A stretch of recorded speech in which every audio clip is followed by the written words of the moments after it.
Сайн байцгаана уу? Шинжлэх ухааны таны мэдхүйн од мөндөр сууг үзэх сонсогчдод сайн сайхны хүсэн мэдчилж байна. Кино түүх нэвтрүүлэг эхлэхэд бэлэн боллоо.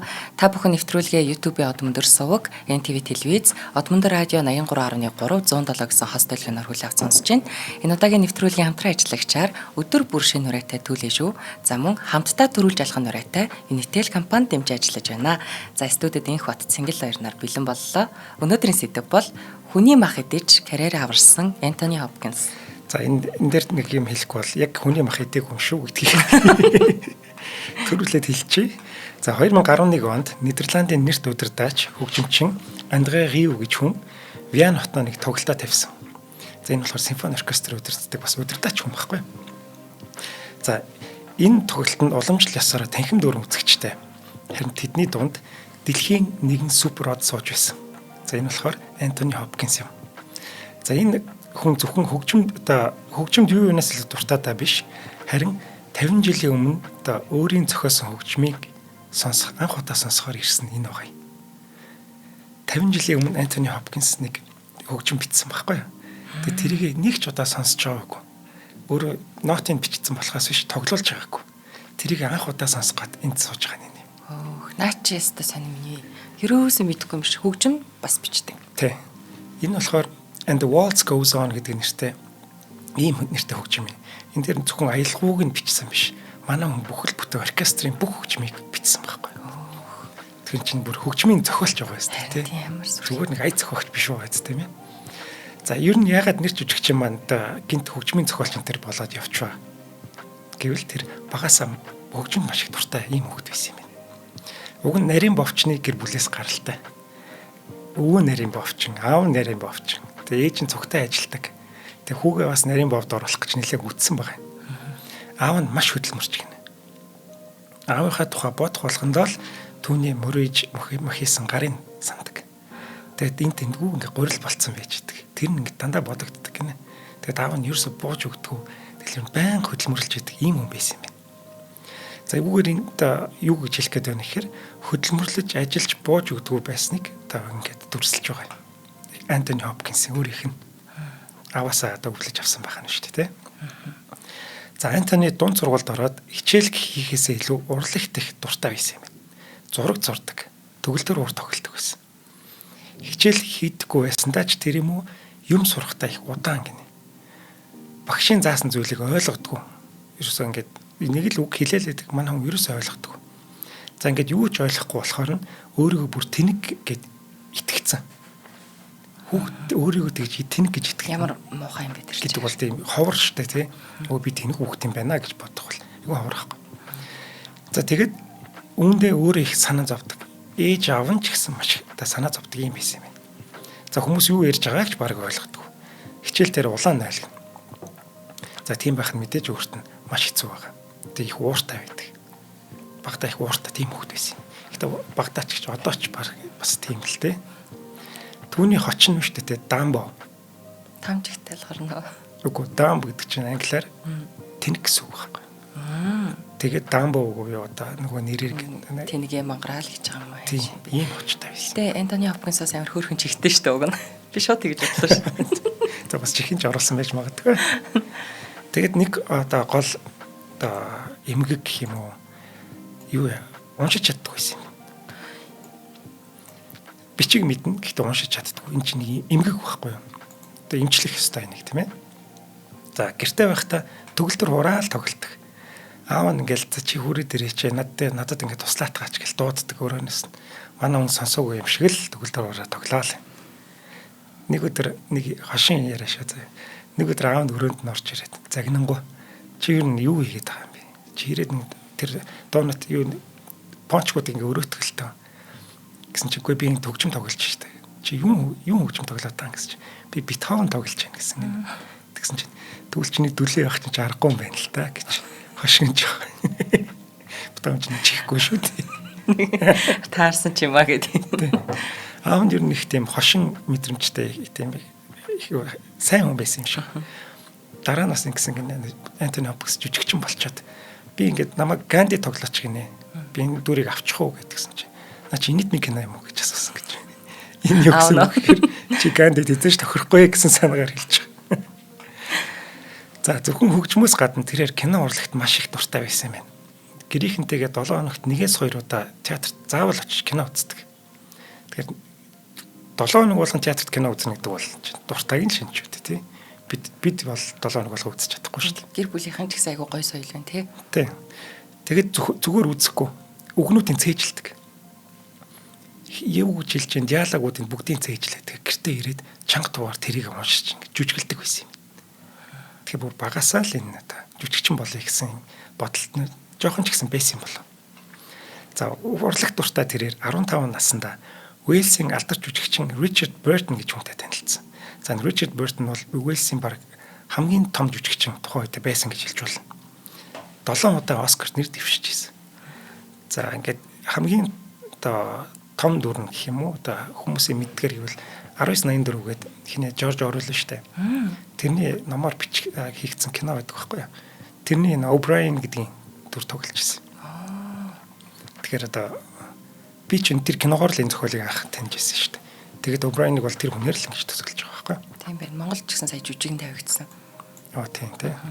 Баг 2-3 удаа тоглогдсон баг шүү тий. За анх энэ Ричард Бертонтой танилцж байхдаа их сүрцсэн гинэ. Тэгээд тэр хүн сүрцэн ч гэсэн их сайнхан хүн шиг санагдсан. За тэгээд инэрэнгүү санагдсан гэж. Тэгээд дөнгөж харьцаж байгаа хүн та инэрэнгүү байх шүү гэж бодно гэдэг бол хиний Антони Хопкинс хүн их сайн таньдаг юм болов уу гэж харагдаж байгаа. За энэ хүн шиг л болох юм шүү гэж бодсон гинэ. Мандаг том жүжигчин штэ тий. Тэнгүүтэл за энэ жүжигчин болъё гэж бодсон юм шиг. За бас нэг өөр хүнийг хүндэлдэг юм байна. Антони Хопкинс. Тэр хүн нь болохоор Питер O'Toole гэж хүн байхгүй. Энэ ч нэг Lawrence Arabian тэр тоглолцсон Британи бас мундаг жүжигч. Энэ хүнд нэг удаа магтаалцсан гинэ. Тэрийг байнга ярьдаг. Хөгшин болсон ч гэсэн Питер O'Toole намайг магтажсэн шүү дээ гэж ярьдаг ийм хүн баг. За энэ Питер O'Tooleтай ишлээ The Line in Winter гэдэг лөө кинонд хамт тоглосон.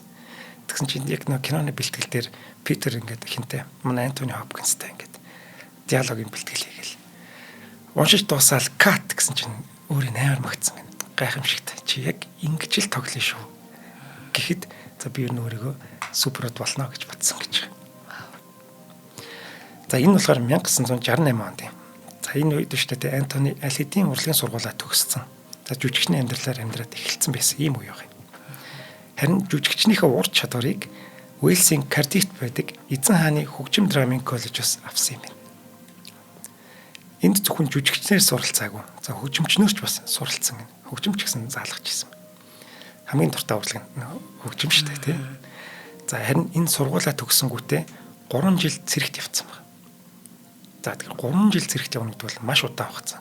Энд чинь дайн дуусаад 2 жил болж байгаа байлоо тий. Тэг санаад байна. Тэгэхээр энэ чинь цэрэгт юу нь бол хүмүүс ингэж удаан явдаг. Явах нь зүй ёсны санагдаж байгаа. За дахиад ийм дайн гарчвал яах юм? Хүмүүсээ бэлэн байлгах гэсэн. Ийм санаагаар ийм удаан байсан болов. 3 жил бас л удаа авсан мэт тий. Тэгэлгүй яах. За хэдий цэрэгт ингээ 3 жил болсон ч гэсэн урлагаасаа хизээч холдоогүй. За төгсөж ирээд халагдаж ирээд шууд үргэлжлүүлж суралцсан гэнэ. За ингээд Лондон явж Рада буюу Эзэн хааны драмын урлагийн академид хэлсэн ороод дахиад 3 жил суралцж байгаа. Манай ч 10 жил мэлээ хайцсан шүү. 10 жилийнхаа баг төгсг ангиас хаяад эхний сургуульд орсон байхгүй. Уэльст тий. Одоо болохоор Лондонд суралцж байгаа. За үнэхээр хайртай байсан гэдэг нь чинээс харагдаж байгаа. 6 жил урлагаар суралцж байгаа. За дунд нь цэрэгт явсны тооцох юм бол нийтдээ 9 жил ингээд ямар нэгэн байдлаар суралцсан байна. За хэдий нэг дараагийн сургууль нь драмын сургууль байсан ч гэсэн хөгжмөө хийзэж хаяагүй гинэ. Харин одоо бүр хөгжим бичдэг болсон байна. Чин эхний 3 жилийн юу шүү дээ, сурцсан шүү дээ. Тэр чинь тайртай юм чи хийзэж тэрийг мартахгүй. Ингээд бүр хөгжим бичиж байгаа. Одоо нөгөө нэг юу шүү дээ. Вэлс шүү дээ манай хүний бичсэн. Тэрийг л энэ үед бичсэн байхгүй. Ямар гоё юм бэ? Ямар баялаг хүн бэ энэ ч та.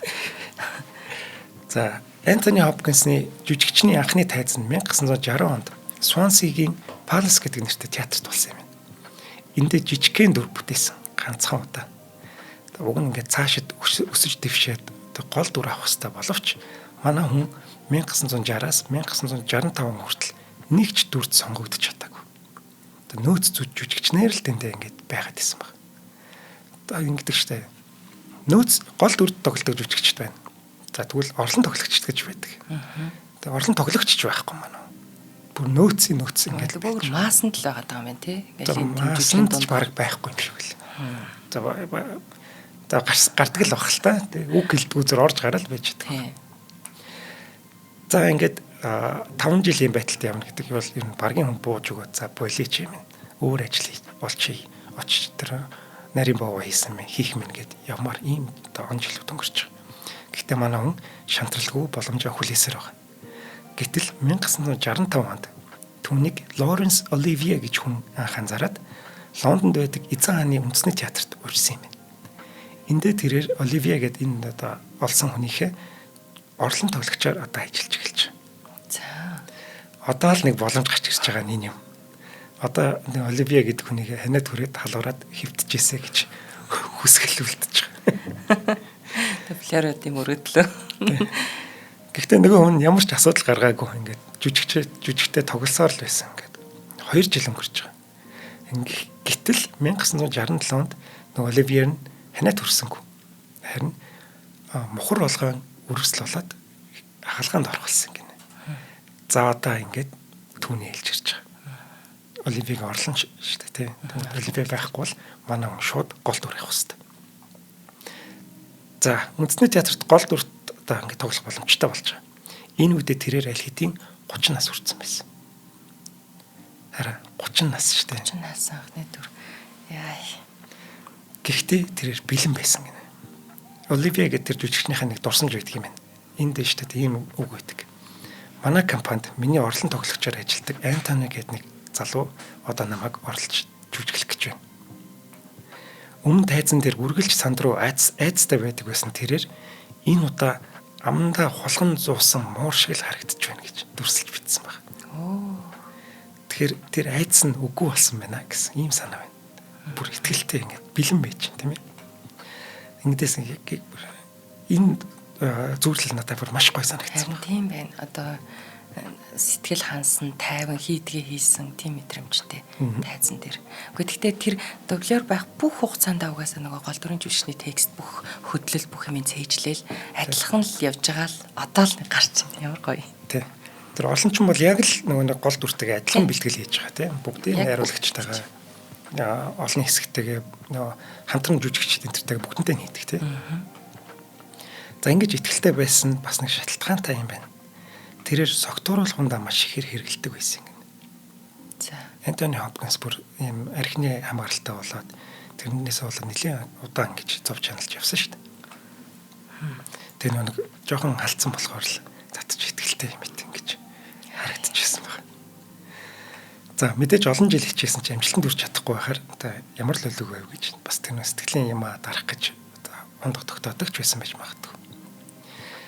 Гэтэ тэр хамгийн буруу бөгөөд тэнийг аргыг сонгосон энэ байгааз тийм ээ. Тийм байна. Сэтгэл готрлолоос архиар бол гардгүй л юм. Сэтгэл зүйч дээр очдөг юм. За энэ тоглолтын дээр маш амжилттай тоглосон юм байна. За энэний дараа тэрээр одоо Line into Winter гэдэг биш үү те. Энэ жижигхээ дараа тэр киноныхаа дүрийг авч байгаа байхгүй. Энэ дээр нэг бүр Арслан зүрхт Ричардын дүрийг авч байгаа шүү дээ. Энэ дүрээрээ харин тэрээр BAFTA буюу Британий урлагийн хамгийн том шагналгаар тулгарсан туслах дүрийн шагналд нэр дэвшиж чадсан. Тэгэхээр эн чинь анхны дэлгэцийн баг анхныханд байхгүй юу? 6 дахь ч гэдэг л мэдгүй. Гэтэ анхт ингэж үг мөг хэлдэг ийм дүр тоглож байгаа нь. Энүүгээрээ BAFTA-д нэр дэвшиж чадна гэдэг бол энэ хүн авьяаста байсан хэлтгэж байгаа. За мөн сургуультаа маш сайн сурсан байна. Тийм ээ. За энэ кинонд тэрээр Питер O'Toole-с гадна домогт Кэтрин Хепбернтэй хамтран тоглосон. За Кэтрин түүнд их зүйлийг зааж сургаж зөвлөж байсан юм байна. Тэр зөвлөгөөнүүд нь хараа битгий жүжигэл өөрийнхөө л бай. Чамд ингээ харагдцсан үед давуу талууд байна. Чи ингээ сайхан гоё биетэй юм байна. Тэрийгэ давуу тал болгож ашигла. Харин overact буюу хит жүжиглж хэрэгж болохгүй шүү гэж зөвлөсөн юм байна. Энийг үстэй тэг бараг манай хэдэн жүжигчдэд бас өгчмөр л ийм зөвлөгөө байгаа юм. Манайх ч одоо дэлгэцээр гарч ижил театрт тусаад байгаа юм шиг л хүмүүс бас байна шүү дээ. Одоо Антони Хопкинс яжхад өөрөө театрт бас суур тэнд яваад байна шүү дээ. Тэгэхээр бас хэтрүүлэх гээд байж магадгүй шинжтэй. Тэг кинонаасаа болоод шүү дээ. Кино нөрөө бас нэг юм байна шүү дээ, тий. Тэгэхээр жоо хэтрүүлж магадгүй нэг яг битгий хитрхий жүжиглээтэй гэж хэлэх нь бүр яг зүг ясна юм байна. Тий. Нэг жүжигчд дүрдээ орно гэж байдаг шүү дээ. Тэрэн дээр дүрдээ ороод жүжиглэнэ гэж би боддог юм. Дүрдээ ороод яг тэр хүнийхээ өмнөөс амьдрна. Тэр Хит Лежер чинь Жокерыг бүтээж байгаа шүү дээ. Тэгэхээр тэр зургийн талбай дээр Хит Лежер яваагүй байхгүй. Тэрэн дээр Жокер явчихсан байна. Тийм болохоор тэр дүрийг тийгэж мундаг гаргасан. Тэрнээсээ болоод бүр ингээд өөрөө шаналаад сэтгэл зүйн хувьд ч бүр тэр чигээрээ тий гимтээд тэгээ дараа нь муухай үйл явдал болж байгаа шүү дээ. Тэгэхээр ер нь жүжигчин хүний яг тэр нь айгу гой санагддаг надад. Яг нөгөө нэг тэр дүрдээ орно. Яг тэр дүрийнхээ өмнөөс амьдарч тэр дүрийг амьлуулна гэж ярьдаг шүү дээ. Яг өөрийнхөө сүнсний оронд л тэр дүрийнхээ сүнсийг авчирч байгаа. Тийм тэгээд ямар ч үйлдэлийг тэ нөгөө жүжигийн бэлтгэл, киноны бэлтгэлийн бусад үед хэрвээ одоо энэ жүжигчин маань байсан бол энд яаж хандах байсан бол гэдгээр нь бүх юмыг тэгж ургуулж бод гэдэг байхгүй. Яг тийм.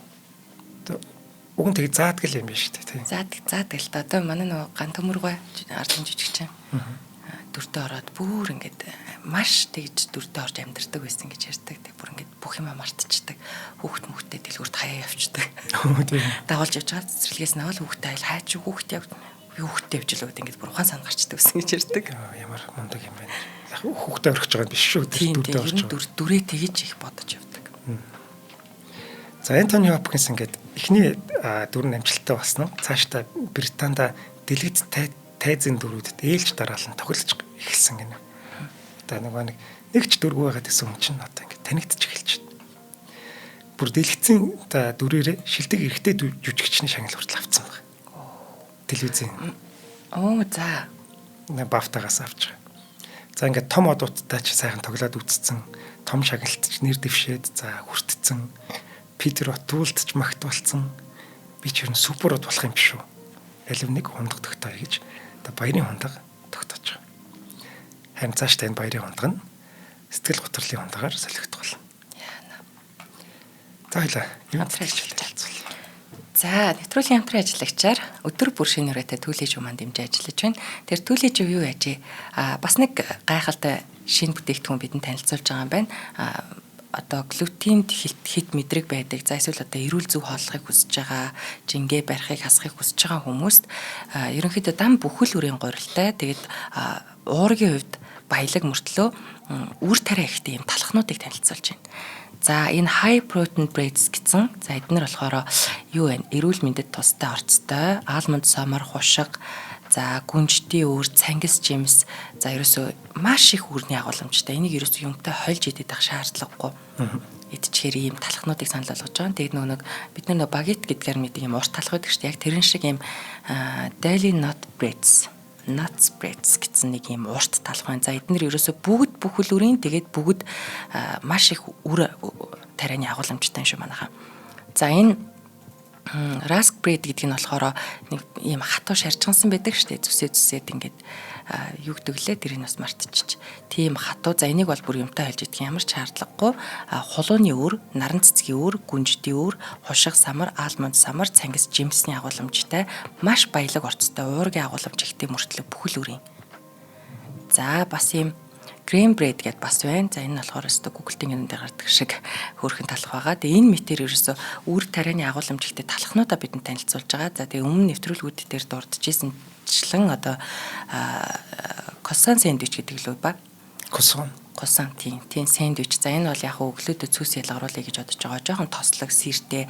За бас одоо эн чинь юутай хөнгөнд гэсэн мөртлөө маш тэжээллэг өглөөний цай болж болох үз. Croissant сэндвичээ бас танилцуулж байна. Дээрээс нөгөө 32 давхар нөгөө салфетик шиг хуулардаг талхаа бас санал болгож байна. Tissue bread. За энэ мэтэр шин бүтээгдэхүүнүүдэд бидэнд танилцуулсаар байна. Тэгэхээр түлээж уул амт чанар орцсон үед бидэнд ерөөсөө одоо үлгэр жишээ маш гоё байдаг. Тэг өдөр бүр шин бүтээгдэхүүнээр бидэнд танилцуулдаг түлээжүүтэй баярлалаа. За баярлалаа. Одоо бүр шүлсээ залхих гээд ус уулаас. Одоо утгагүй энэ талхнуудыг нэж үзэх байхаа гэдэг. За Британд нэлээд ажиг явж байсан Антони Хопкинс маань 37 наснда амьдралын шинэ хугацааны ихээр Америк нэгдсэн улсыг зорихоор шийдсэн байна. За Британд ер нь дэлгэцийн бүтээл одоо гэхээр нэг тийм гэж алдартай болж чаддгүй. За харин тайзнаасаа тэр хөрөг залхаад байсан гэнэ. За бүр өөрийн дуртай Шекспирийн жүжигүүдээс ч гэсэн бүр залхаад байсан гэнэ. Тэнд тоглож ийн гэж бодохоос бүр дотор нь мухардаг болсон. За ингээд тэр газраас аль болох хурдан ямар санагтаад боломж гарсан даруйда Холливуд руу явсан юм байна. За Америкт очиод шинэ орон, шинэ газар түнд яг л харь гариг дээр ирсэн юм шиг санагдчихсэн. Бүх зүйл маш хэцүү. Олигтой дүрч олдохгүй ядж байхад ихнэр үе хүүхдээ хаяад ирсэн байхгүй. За ингээд нөгөө сэтгэл готролд орсон хүн чинь архиа уuna. За архиа уугаад сэтгэл нь бүр дордно. За өөртөө итгэлгүй болно. Тэг эргэлзэж эхэлдэг. Тэгэд эргэлзээд өөртөө итгэлгүй болсон дахиад архиа уудаг. Ингээд юм нэг Мөхлийн тойрог. Тэг. За сэтгэл санаанд тогтворгүй байхын дээр их уудаг учраас толгойд бүрэн ажиллахгүй. За ингээд өөртөө нь ажиллахад маш хүнд болж ирсэн гэнэ. Дүр аваалгаа шүү дээ жижиг сажиг дүр. Тэгэл өөртөө нь ажиллах гэхээр уурлан нуцаарлан зургийн талбай дээр маргалтна. Найруулагчтайгаа тохирохгүй. Тэгэл хэрүүлээгээд зургийн талбайгаа орхио авчихна. Тэгээд хараа яг өнөд одоо өөрийнх нь ойлсноор бол хамгийн доор очсон ийм үг юм байна. Бүр хараа бүх зүйлээ хаяад хүчмээр санагддаг байсан үед бас байдаг гэнэ. Яг тэгдэг байхгүй. Сэтгэл готрол нь арх уугаад хар улам л нэмэгдээд. Тэгж чаад хүмүүс амиа орлдог тийм ээ. Яг үнэ. Яаж л хар тамхи мэмх бүр амир руу ороогүй юу? Ороогүй мэлээ. Тэгэд одоо бүр яг амиа орлох дээрээ тулцсан байна. Тэгсэн чинь 1975 оны 12 сарын 29-ний өдөр төрсөн өдрөөсөө 2 хоногийн өмнө гинэ. Архинаас бүр мөсөн гарахаар шийдсэн. Ягаад тэгэхээр тэр өдөр тэрээр мал болтлоос огтсон байна. За ингээд хотоор машинтаа тэнж тэгээ тэр өдөр юу болсон талаараа юу ч сандгүй.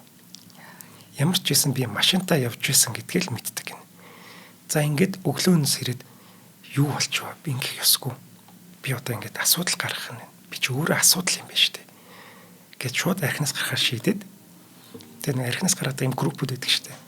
Тойрцуугаал ярилцдаг. Тийм. Би бол архичаан гэл эхэлдэг үү? Тийм. Сайн намайг Антони Хопкинс гэдгээ би бол архичаан гэдэг. Ийм группүүд рүү шууд залгаад очиж уулзсан ба. За энэ чинь 12 шатлалтай бас юм одоо имчилгээ бас явдаг юм байна. Ингээд ерөөсө тэр өдрөөс хойш би энэ архичин амьдралдаа цэг тавьсан гэж ярьдаг юм лээ. Вау. Манай ч бас тамхи татдаг байж байгаа тамхинаас гарсан юм шүү дээ. Тэр бас нэг шийдэх юм бол гэж шийдчихдэг байна. Тийм байна. За түүний дурсамжинд ингээд л дуусаа. Би цэг тавилаа гэж хэлсэн байт юм лээ. Би хэрвээ үргэлжлүүлээд уусаар байсан бол удаан наслахгүй байсан болов гэж най гарсан одоо хойноо бас хэлсэн байдаг. Аргагүй шүү дээ. Амиа орлох гэсэн юм шүү дээ, тийм. За энэ үеийн харин тэрээр өөрөө дахиж босож сурсан үе гэж боддөг юм байна. Унаж болно. Харин яаж босож дээшээ нисэх вэ гэдэг хамгийн чухал. Арх уугаад надад сайхан байсан үед би гэхдээ уухгүй байх нь уухаасаа илүү их сайхан юм байна гэдгийг би ойлгосон гэж. Би одоо илүү аз жаргалтай байна. Би сайхан их нэртэй, сайхан найзуудтай байна. А би уудаг байхдаа их нэрчгүй, тэгээ найзуудчгүй, олигтой ажиллаж байхгүй надад хэцүү байсан. Одоо би аз жаргалтай байна гэж ирсэн юм л. За Америк түүний хувьд их боломжуудын хаалга болох ёстой байсан. Харин 1978 онд архинаас гарсныхан дараа тэр боломжинд түүнд гарч ирсэн юм байна. Найруулагч Ричард Аттенборо гэж хүн байна. Манай хүнд тэр боломжийг олгосон гинэ. Ричард манай хүний жүжиглэлтийг их үнэлдэг. Одоо энтэйгээ хамт бараг 5-6 кинонд ажил ажилласан баг шүү. Ричард ч юу найруулагч хүн байхгүй. Ингээд бидний үеийн хамгийн чадварлаг жүжигчтэй би хамтарч ажиллаж байна гэж ярьдаг байсан юм байна. За ингээд түнд өөрийнхөө найруулж байгаа Magic гэдэг кинонд анхных нь гол дүрийг өгч байгаа. Энэ Magic гэдэг нь ямар кино гэхээр юм галзуурсан ventriloquist гэдэг хүүхэлтэй жүжигчин биш үү? Нөгөө нэг хажуудаа хүүхэлтэй суулгачаад амаа хөдлөхгүй ярьдаг. Тийм жүжигч, тийм хүний дүр байхгүй. Тэгээд тэр нэм галзуу бас юм жоохон тийм down дүр байхгүй. Тэгээд энэ киногоор Холливуудд танигдсан гэж. Тэр киноч маш амжилттай болсон. Одоо ямар ч байсан найруулагчид, продюсерууд Антони Хопкинс гэдэг нэг дэжгүй залуу байгаа юм биш үү гэдгийг одоо мэддэг болчихж байгаа. За харин үүнээсээ хойш 2 жилийн дараа тэрээр нэрт найруулагч Дэвид Линчтэй хамтарч ажиллаж байгаа. The Elephant Man гэдэг нэртэй. За энэ кино шүү дээ ер нь манай хүний хувьд ч энэ кино өөрийнх нь хувьд ч найруулагчийн хувьд ч маш амжилттай болсон кино. Энэ кино 8 төрөлд Оскарт нэр дэвшиж байгаа. Харин Антони Хопкинс өөрийнх нь хэлснээр миний хамгийн мундаг жүжиглэлт энэ кинонд гарсан гэж ярьдаг юм л. Тэр ер нь маш хүнд кино. Ийм нэг гажигтай хүүхэд байхгүй юу? Гажигтай хүн. Одоо юу гэдэг лээ?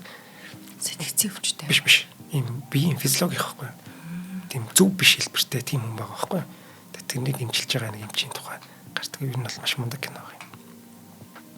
За энэ кино шүү дээ 1980 онд гарч байгаа. За ингээд маш хамгийн мундаг жүжиглэлтэй гаргацсан. Тэр киноч амжилттай болцсон. Одоо Антони Хопкинс алаад өхнүүдээ гэтэл бас байхгүй.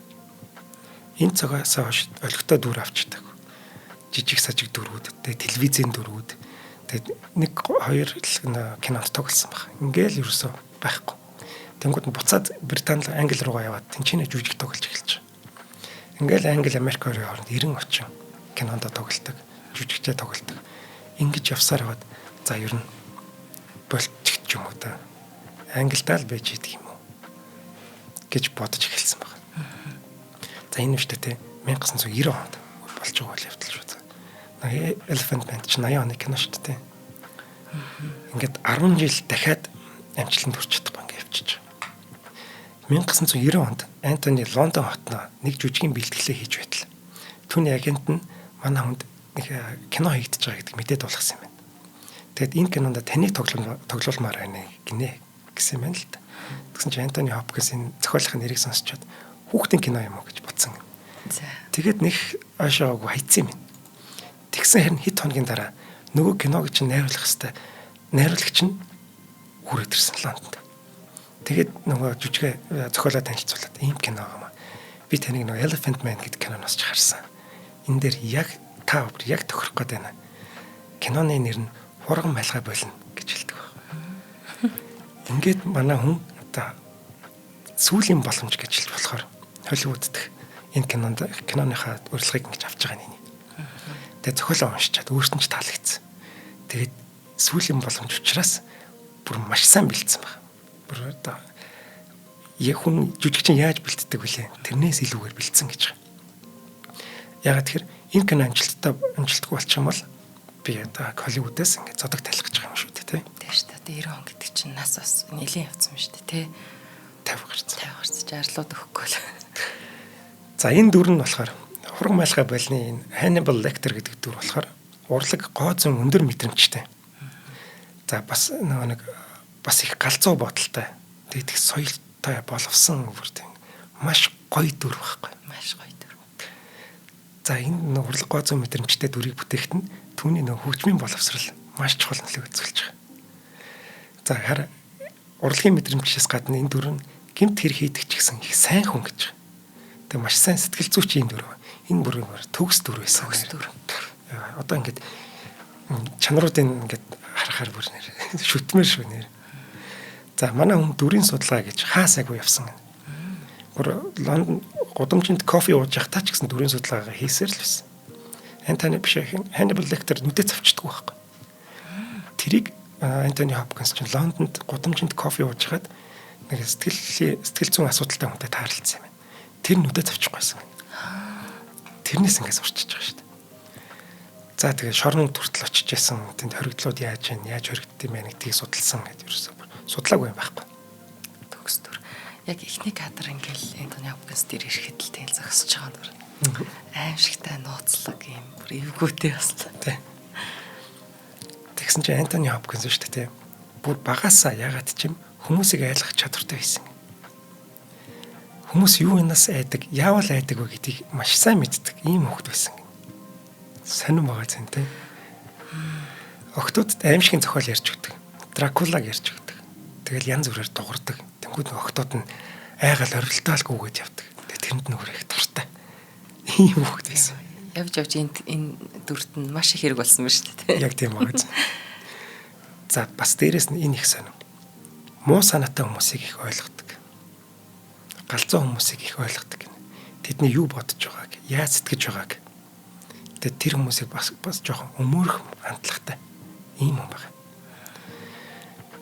Жүжигчний мэрэгжил намайг аварсан гэж хэлж болно. Хэрэг би жүжигчин болоогүй бол гинт хэрэгтэн ч болчихсон байж мэднэ гэж өөрөө хэлж байгаа. Би ямар ч байсан их муухай ааштай, муухай хүн, өөдгөө амтан байх байсан болов уу? Би ер нь өөдгөө амтан хувиа хичээсэн гэж өөрөө хэлдэг юм байна. Яг тэр ихнэр охиноо хайснаа одоо болтол харамсч явдаг. Тэгээд одоо тэрийг хэлж байгаа юм. Өөдгөө амтан гэдэг. Тэгээд энэ муу хүмүүсийг ойлгодог, өөрөө ч гэсэн дотроо нэг тиймэрхүү нэг жижигхэн оч байгаад шүү дээ. Ийм ч учраас энэ дүрээ бүр төгс гаргасан болов уу гэж бас ойлгохоор байна. Энэ дүрээ авчаад эхний зохиолын уншлага гэж хэлдэг шүү дээ. Бүх найруулагч, продюсерууд, жүжигчид бүгд цуглараад нэг өрөөнд сууж хагаад ширээний уншлага хийдэг. За ингээд бүх хүн бэлэн болцсон. Анхны уншлага болж байгаа. Манай хүн эхний үгээ хэлсэн гинэ. Тэр үг нь өглөөний мэнд чи чинь Jack Crawford-ийн ажилтан билүү гэж ингээл болоо. Үүнийг сонссон өөрөө намгүй ялаа нисчихсэн. Тэгэхэд нэг продюсер босч ирээд чөтгөр алгаад яг наад гараал байна. Юу ч өөрчлөхгүй шүү гэж хэлжсэн баг. Яа, энэ жүжигчинд ямар гоё байсан бол. Тий. За мэдээж энэ үгээ хэлэхдээ нөгөө нэг ширтэлт, гацалт гэл бүгдийг нь ингэж харуулж байгаа шүү дээ. Маш их бэлдсэн гэж байна. Анх ингэж бодож исэн бэл энэ кино хийхдэггүй нь мэддэхгүй. Юу н хийхдэггүй болов гэсэн бодолтой байсан юм байна. Жүжигчин маань. Гэтэ дүрээ маш сайн бэлдээд үтсэн. За тэр гацалт гэж хэлсэн. Тэн дээр ингэж ээрж муураад байгаа юм биш шүү. Тэр чинь нэг үг гэлж хоорондоо ингэ. Амьд пауз. Тийм пауз авдаг тийм. Тэр бол Антони Хопкинс хийдэг хамгийн төгс юм ингэ. Тэрийг ингэ жүжигчтэй ингэ шүтэн бишэрч ингэ дагаж дуурайх гэж оролцдог. Морган Фримен манай хүнээс суралцж байгаа шүү дээ. Тэр стилийг би Антони Хопкинсаас сурсан гэдэг. Тэгээ гацчгаар тэр ширтэлтэнд ороод ирэхээр тэр үг нь маш хүчрхэг болдго юм байна л да. Үйл хөдлөл нь ч гэсэн маш хүчтэй харагддаг юм. Тэр жүжигчин өөрөө нөгөө дотор нь тэр жүжигчний ур чадвар тэр үргэлжлээд бодол нь зөв явж байгаа ч юм багш нарт тэгдэгсэн баг зөв явж байгаа бол тэр хүн ингээ цаашаа хараад байжсэн ч одоо амьд байдгаа. Чимээгүй хитэн одоо ингээд таг гац одоо Антони Хопкинсийн агуу аргаар те ингээд хэдэн минут тэр хүн жүжигчин хэрвээ муу жүжиглж байгаа бол тэр гацалт бол үнцэнгүй юу гацаад байна гэмээр л болох байх л та мэдээж. Тэр чинь тэгээд 1.5 дойл одоо гацсан ч гэсэн тэр чинь маш өндөр чадвар мэдрэмж хардж байгаа байхгүй тийм. За энэ уншлагын үеэр түүний хамтран тоглогч Жоди Фостер нь манай хүнээс үхтлээ хайсан гэнэ. За ингээд зураг авалтын турш манай Антонигоос зай авсан гэж. Зай бариад юусэн. Харцахгүй. Айгаад байгаа шүү дээ. Тэд тэр айдсан кинон дээрээс мэдрэгддэг байхгүй. Тэр яг анхны уулзалтан дээр ингээд үнэмлэхээ үзүүлж байгаа шүү дээ. За тэр хэсгийг харахаар бүр өөрийн ирэхгүй Жоди Фостерыг мэдэрнэ. Бүр яг айж байгаа. Ингээд киноны зураг авалт дуустал Жоди Фостер айгаад юус дуурахгүйсэн. Сүүлийн өдөр харин яалтчгүй баригдсан гинэ. Боломж хагтаад. Чи яа надад авахгүй гэсэн чинь би танаас айгаад нь штэ гэсэн юм. Тэгсэн чинь нөгөөт нь үгүй би чамаас айд нь штэ гэдэг. За хоёлаа юу яа? Хамтран ажиллагч. Тэгээ. За манай хамтран ажиллагчаар Unitel компани хамтдаа төрүүлж алхах нөрөөтэй Unitel манд дэмжиж ажиллаж байна. Тэгэхээр Unitel ямар үйлчлэгээгээрээ бидэнд бэлэг барьж байна вэ гэхээр Unitel-ийн урьдчилсан болон хосолсон төлбөрт хэрэглэгчид дараа төлбөртийн плюс багц руу шилжээд за эхний сарын суур хураамжаа та 50% хөнгөлүүлнэ. За тэгээд 6 сарын туршдаа сар болгон 5 ГБ дата ирэх авч байгаа. За энэ нэгдүгээр бэлэг байгаа. Дээрээс нь нэмээд плюс багц руу багцаа ахиулсан хэрэглэгчид дундаас нийтдээ бүр 17 ширхэг iPhone 17-аар утасны эзэн тодруулнаа. Тэгээд Intel-ийн дараа төлбөрт үйлчилгээг та өөрийнхөө хэрэглээнд тааруулаад датагаа их авах уу үгүй юу гэдэг одоо сонголттой байгаа. Дээрээс нь сүлжээндээ өнгөө ярих уу одоо хүснээрээ багцаа өөрөө бүтээж болдог болсон гэдгээр хамгийн давуу талтай. За юу гэдэг би дата нэг хэрэгэлдэг юм аа надад бол ярих нь илүү чухал. За эсвэл ярих нэг чухал биш дата илүү гэж болно шүү дээ тий. Тэгэхээр тэрийг ерөөсөө та барилга байшин барьж байгаа юм шиг өөрийнхоороо зохиож багцаа бүтээж болно гэсэн үг юм. За тэгээд багцаа шилжүүлэхийг хүсэх юм бол та салбар дээр очих шаардлагагүй. Ерөөсөө Unitel аппликейшнийг татаж аваад хаанаас ч байсан гэсэн шилжих боломжтой шүү. Тэр багцаа өөрөө зохиод байгаа гоё тий. Харин тийм ээ. Надад бол аюу дата надад аюу хэрэгтэй байгаа байхгүй. Би одоо ер нь баг буцаар ярихгүй байгаа шүү дээ. Дандаа л одоо интернетээр ярьж байгаа болохоор. Яг үнэ. Тэгэхээр одоо манайха өөрсдөө багцаа бүтээгээд дээрээс нь зөвхөн багцаа ахиулсныхаа төлөө та 50% багцынхаа үнийн дүнгээс хасуулна. Дээрээс нь дата бэлэглэн, дээрээс нь та аз тавил 17 iPhone 17-гийн 17 азтны аль нэг нь болж болох юм аа. За энэ нэтэлдээ баярлалаа. За баярлалаа. Үнэхээр төрүүлж алхлаа. За Энтони Хопкинсийн чадваруудыг ярихад түүний үг тогтоох чадварыг дуртахгүй байхын аргагүй. Уг нь чинь багада тэнэг юу сурдгуу гэж цоллолдог байсан шүү дээ. Гэтэл манай хүн чинь маш сайн цээжилдэг юм гинэ. Нэг киноны үг цээжлээл яриад байдаг шүү дээ. Тэр чадвар нь одоо хүртэл байж байгаа. Тэгэд ингэж тархиа хөгжүүлэхийн тулд өдөр болгон билүү 7 хоног болгон билүү шинжлүүлэгт заавал цээжилдэг гэж. Ийм мундаг хүн байна. Тэр яриа шүү дээ тий. Зохиолын өөрийн хэсгээ ер нь баг зохиолоо баг бүгдийн цээжээр мэддэг. Кинонд өөрийн халахч тийм ээ тий бүр. Тий. Шекспирийн зохиолуудыг бас цээжээр мэддэг гэж. Үг үсэггүй шүү дээ. Ер нь Холливуудд юм цээжлэхдээ гаргуутсан гэдгээр маш алдартай юм байна. Бүрээ бэлдэх гэж өөрийн үгийг маш олон удаа чанга дуугаар дуудаж уншдаг. 250 гаруй удаа дууддаг гэж. Энэ бол бүр яг тогтцсон юм бэлтгэлийнх нь арга барил юм байна. Ямар ч үед цээжээрээ бүх үгийг мэдчих ёстой гэж өөрөө боддог. Тэгжвэж яг тэр дүрэн ярьж байгаа юм шиг ярьж чадна. Хэрэв би цээжээрээ мэдэхгүй бол би Энтони Хопкинс өөрөө ярьж эхэлнэ. Тэгэхгүй нөгөө нэг хин Hannibal Lecter ярих ёстой гэж боддөг юм. 1997 онд Стивен Спилбергтэй Амистад гэж кино хийсэн байхгүй юу? Энэ үедээ 7 хувцас үг гэлдэг нэг хэсэг байдаг юм байна. Энэ хэсэгт нэг ч алдаагүй нэг л зураг авалтаар бүгдийг нь хийж гүйцэтгсэн. Яа. 7 хувцас зохиолч тийм. Хэр мундаг ажиллагаатай жүжигч юм аа. Би энд 2 хувцас унших гэж хөглөө үзэж яхад 2 хувцас 2 мөр. За түүнийг ингээд үгээ хэлж дууссаны дараа кино багийнхан гайхам биширч баяр хүргэсэн баг. Энэ дээр Стивен Спилберг маш хүндэтгэлтэй хандсан баг. Ингээд түүнийг Сэр Тони гэж дуудах ёстой л Дугнан Тони гэдэг нэрийг. Тэгээ найруулагч нь юм чинь жүжигчний бол бүр шууд л Тони гэж дуудахад ямар ч асуудалгүй. Тэгэхгүй Сэр Антони гэж дуудаж байгаа. Хүндэтгэж хэлж чинь. Зураг авалтын турш шүү дээ.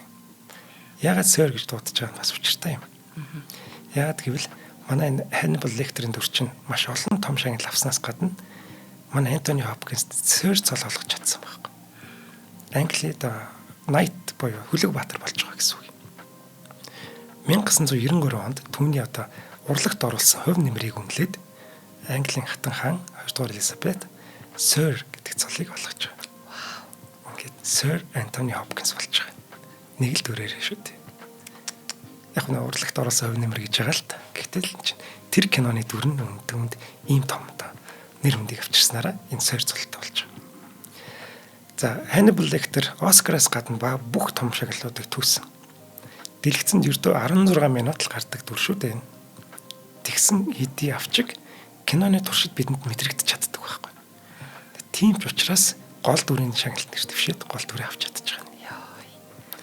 Кино урлагийн түүхэнд хамгийн шилдэг дүрүүдийн нэг. Гэхдээ хамгийн шилдэг эсрэг талын дүр бол яалтчгүй Hannibal Lecter. За энэ боломжийг Энтони Хопкинс маань 30 жил хүлээж байгаа. Одоо 53 настай шүү дээ. Тэр юунд? Тийм. Хорон малгай болон тоглохтой. Энэ хооронд тэрээр дэлгэцийн 30 гаруй дүр тоглоод байсан юм байна. За ингээд 30 дүр тоглосныхаа эцэст нэг юм өөрийнхөө боломжийг олж аваад түрийгээ өстө тултал нь ашиглаж байгаа. Одоо түүнийг танихгүй хүн байхгүй шүү дээ. Түүний царайг харах юм бол хүний мах иддэг нөгөө галзууч нь явж байна гэж та. Гэхдээ маш ухаалаг дүр шүү дээ. Энэ дүрдээ төгс тоглосноос болоод түүнээс найз охин салсан баг. Наа хэнийг хараад хайртай залуугаа харахаар л Hannibal Lecter харагдаад байгаа байхгүй. Тэгээ бас нэг хошинд орсомж байдаг. Ярилцлага л да. Одоо энэ дүрээ бүтээснээс хойш ингээд танаас хүмүүс жирэх чинь нөө гэсч. Ер нь жоохон айгаад байгаа мэдрэгддэг юм аа. Гэтэ би тэгж байгаа хүмүүст нь би цагаан болтон шүү гэж хэлчихдэг юм гэж. Бас аавшгэ марцсан. За Hannibal Lecter-ээс хойш түүний карьер ер нь бол ингээд тэнгэрт болж байгаа. Холливуудын хамгийн үнэтэй жүжигчдийн нэг нь болж байгаа. Дэлхийн нийт түүнийг одоо таньж байгаа шүү дээ. За хэдий жүжигчнэр ажиллаж амьдарч байгаа ч гэсэн тэрээр бүхэл амьдралынхаа турш зураг зурхаа. За тэгээд хөгжмөө хаяагүй явсаарлага. Хөгжмөө зохиосоорлого. Гэхдээ нэг ч удаа өөрийнхөө хөгжмийг сонсч үзээгүй байсан хэвээр байгаа байхгүй. Тэгсэн чинь 2010 онд түүний эхнэр нь баахан нот болоод гэрээсэн. Тэгээд юу нот гэсэн миний ингээд битсэн юу юм аа. Хөгжмөд байгаа маа гэнгүүт нөгөө эхнэр нь тэр андгайг юу гэж хөгжмийн удирдаач тэр нотнуудыг өгч байгаа байхгүй. Тэгээд эднээс ингээд та ингээд сонсдоо тоглоод гэдгсэн чинь бүгдийг ингэж тоглож үзчихэд за энэ юу лээ And the Waltz Goes On гэдэг энэ юугаар нь тоглолт тавьж болох юм байна. Тоглолтонд энэ хөгжмийг оруулж болох юм байна гэдэг. Тэгээд 11 онд тэр тоглолтыг тавьж байгаа байхгүй. Тэгэд андгайг чинь өөрөө энэ дараа нь диск гаргаж байгаа. Тэр диск биш үү те. Дискэн дээр Anthony Hopkins энэ дууг оруулаад тэгээ энэ дууныхаа нэрээр нэрлэж байгаа. Тэгэхээр энэ хөгжмөд нь ямар хүндэтгэл үзүүлж байгаа нь эндээс бас харагдаж байгаа. Тийм байж шүү дээ. За ингээд анх удаа хөгжмөө сонсож байгаа шүү дээ. Тэр бичлэг нь байдаг. Бүр ингээд амар уяраад ингээд бүр ингээд хараа зогсож байгаа. Уярагч гэжтэй бүр нэг юм маш чухал хараа зогсож байгаа зураг байдаг шүү. Юм тийм бахархал байгаа зү тийм. Босоо зогссон бүр. Тэгээд эхнэр нь сонсож байгаа дуйлаад. Тэгээ 11 онд энэ диск гарсны дараа Anthony Hopkins зөвхөн өөрийнхөө бичсэн хөгжмүүдээр өөрөө тийм диск бас гаргасан юм бэл. Тэр мэдээж өөрийнх нь хөгжмүүд юм чинь хөгжмийн зохиолч Anthony Hopkins гэж байдаг. Яа. За тэгээд тэр нь Birmingham-ийн симфони оркестр тоглоод бичүүлсэн байдаг юм байна. Өөрийнх нь 9 дууд энд багтсан гэж байна. Тэрээс та үнэхээр авьяастай хүн байгаа хэвээр тийм. Гайхалтай. Тэгээ багтаа тэнэг гэж хошлуулж исэн. Гоочлуулж исэн энэ хүн маань одоо ингээд Оскарын 2 удаагийн шагналтай хөгжмийн зохиолч жүжигчин болсон. Хоёлаа одоо энд нэгэн төвхийг өгүүллээ те. Энэ нараа тэр хичээл би одоо маш их ач холбогдол өгмөр байна. 6 жил урлагаар сурсан. Хичээлээч маш сайн хийсэн. Тэгээд мөрөөдлөхөө төлөө шантраагүй тэмцсэн. Тэгээд тэр нь амжилтанд хүрсэн юм шиг. Яг туйлын зорилгоо ерөөсө хизээч хаяагүй. Тэгээд бас надад түрүүнд их санагдчихлаа нэг хэрвээ би одоо ингэж жүжигчин болоогүйсэн бол ингэх байсан гэд ярьсан байсан шүү дээ. Би одоо тийм алуурчин ч юм уу тийм болох байсан. Тийм хүмүүсийг ойлгоод байна гэдэг чинь тэр баг байхад бүлэдүүлж ийсэн амар олон дутагдал байгаадсан байхгүй юм ойлгодгүй л гин тэнэг хэлгэн уншдаггүй л гин ярьдаггүй л гин гацаад байдаг л гин тэг хэл ярин жоохон эвгүй байсан гэдэг шүү дээ. Тэгэхээр энэ байдлууд чинь хүнийг бас нөгөө хит их ингээ бүлэдээд өөрийгөө чадваргүйг мэдээд тахаар бас тийм гаж юм хийж өөрийгөө одоо магтуулах эсвэл хүмүүст ингэж сонирхолтой харагдах ер нь нөгөө нэг цуврал алуурч чинь нэг тийм сэтгэл зүйтэй байдаг ш багтаа нэг юм эд эрэхт нь эвгүй бусдаас өөр анготл ингээ тэр гаж хүслээ хангахгаа яваад байдаг ш. Тэгэхээр бас энэ киноны дүрийг бүтээхэд тэр өөрийнх нь тэр бүлэдүүлж исэн үед амар чухал нөлөөлсөн баха. Тий. Гоё юм аа. Хэрвээ одоо хүүхдүүд сонсч байвал хэрвээ чамд одоо нэг асуудал байгаад тий чи нэгнээс дутуу ч юм уу санагдаад байвал ерөөсөө тийм байхгүй шүү. Чи бусдаас зүгээр өөр юм. Бусдаас онцгой юм. Тэр онцгой чадвараа ашиглаарай. Тэр онцгой чадвараа өөрийнхөө даваа тал болгоорой. Яг үнэ. Бүх хүн чамайг ойлгох албагүй, хүлийн зөвшөөрөх албагүй. Тэг чи өөрөө тэрийг мэддэг байхад л болно да. Тэгэд чи одоо хайртай орчиндаа халуун дулаан тэр одоо орчиндаа тэгээд болно да. Тэгэхгүй нэг би ингээд бүлэдүүлээд байна. Эдэн намаа шоолоод байна гэж. Ерөөсөө тэдрийг битгий та хамгийн молгоо амтад л шоолж байгаа юм. Яг үнэ. Нэг кинонд айгүй хөөрхөн үг гэдэг байхгүй. Аваа би ugly. Аваа би муухай юу гэсэн чинь. Үгүй чи хамгийн сайхан нь харин энэ дэлхийн муухай юм гэж хэлсэн байдаг. Хөрхинтэй. За баярлалаа их удаа. Баярлалаа Цэнгэлээ. За шинжлэх ухаан таны мэдгүй од мөндөр сууг үзэг сонсогчдод одоо кино түүх нэвтрүүлгээ хүргэлээ. Та бүхэн нэвтрүүлгээ YouTube од мөндөр сууг, NTV телевиз, од мөндөр радио 83.3 107 гэсэн хас телефоноор хүлээвч сонслоо.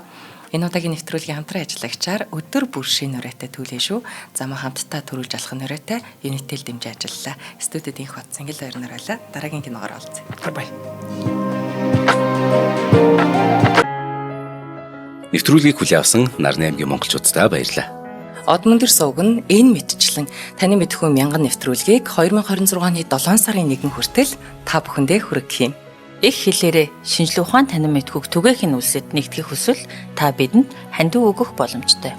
Жилдээ ганцхан удаа 100,000 төгрөгөөр биднийг дэмжснээр шинжлэх ухаан танин мэдхүйг түгээх энэ үйл хэрэг амжилттай үргэлжлэх юм.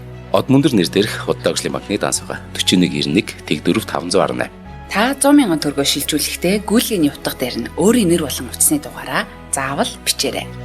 100,000 төгрөг хандалснаар од мөндөр сүгийн алтан гишүүн болох юм а. Шинжлэх ухаан танин мэдхгүй Монголд ялах болтугай.